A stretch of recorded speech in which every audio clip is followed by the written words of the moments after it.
And now he's the star of a French movie. Aonishiki's meteoric rise from Ukrainian refugee to top division sumo champion will be chronicled in the second installment of the French documentary movie series Hope, the Dreams Which Never Die, scheduled for release in 2027. That timing strikes me as odd, given he'll by then have already visited France as part of next summer's exhibition, and his story will thus be already known. But perhaps the production schedule was fixed before the Paris event was confirmed. The film seemingly starts with Aonishiki saying, "It was my decision to come to Japan. I have never once felt this is harsh or thought about packing this in. I feel it's vital to reach the end of the path you set for yourself." Apparently, he's been filmed on and off since landing on these shores.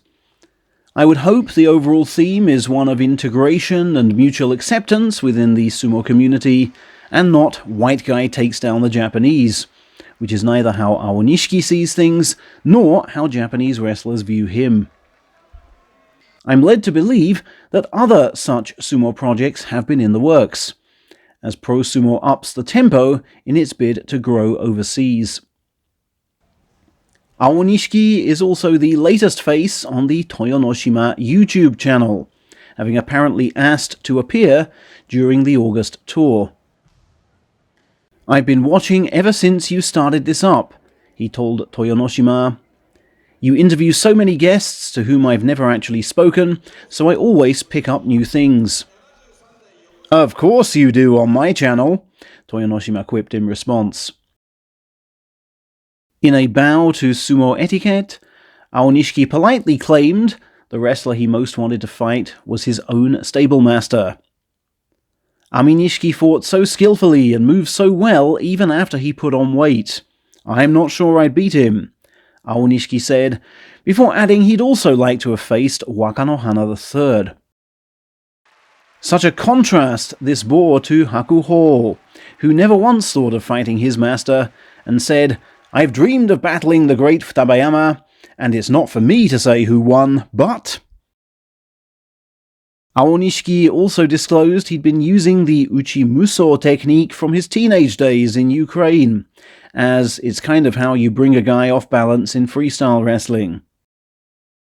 I imagine he himself was thrown off balance when Toyonoshima must have closed things by saying, "By the way, I'm off with Daikiho to Russia next week."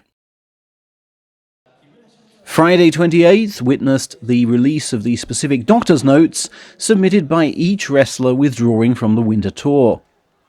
Onosato has indeed dislocated the AC joint of his left shoulder. Takayasu, as predicted, is out with lumbar spondylosis and intervertebral disc syndrome. Hakuoho, as expected, is still nursing that bicep long head tendon tear suffered in September. Wakatakakage, as revealed pre-November, is suffering from a cervical sprain. Ura, in a bolt from the blue, has swollen tonsils. Uroga's left arm seems to have tennis elbow, as well as an LCL injury and humerus condyle damage. Meisei is indeed still healing from his lower back operation. Hitoshi, we've learned, has elbow osteoarthritis, tennis elbow on the right side, and left elbow joint pain. Koto Enho has a lower back hernia, which, come to think of it, does happen from time to time. It, for example, ruled him out of last year's April tour midway. And Mita, as has long been known, has a damaged right ACL. It is interesting to note, too, that Yoshino Fuji, described as being hampered by his calf last week, is not listed as injured. Onosato, we assume, was supposed to join his master for a talk event in his hometown of Tsubata on Thursday night. He may well be recuperating there, but in line with sumo convention, could not appear in public while officially signed off injured.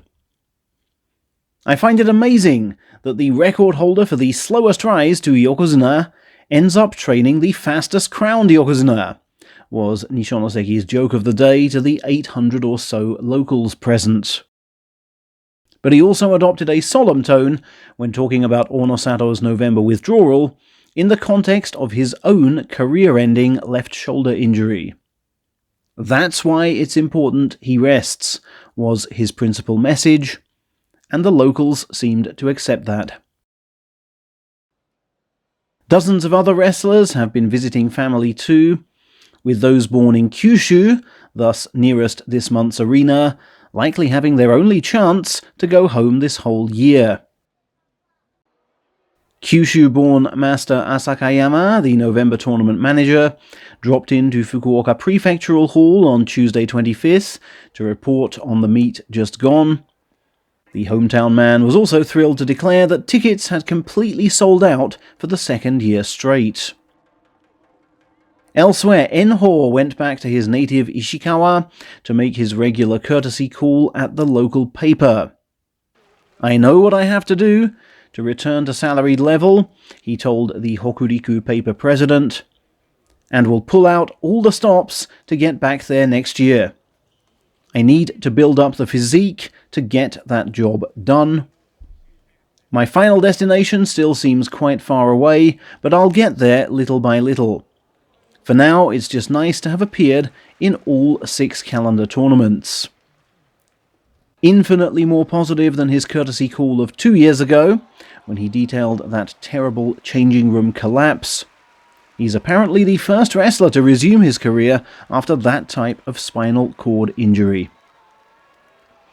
Finally, Musashigawa has become the latest stable to kickstart a YouTube channel.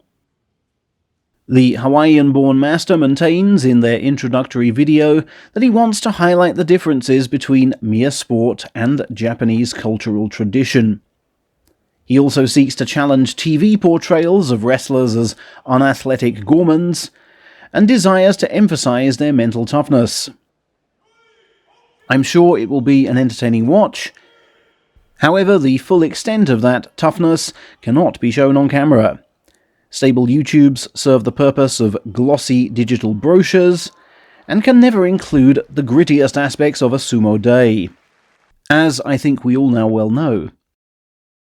What I hope my channel continues to emphasize, in a way no official channel can, is that sumo forces wrestlers to have split personalities. The all-singing, all-dancing media face, and the scarier one in private. And the yawning gap between the two only adds to our fascination.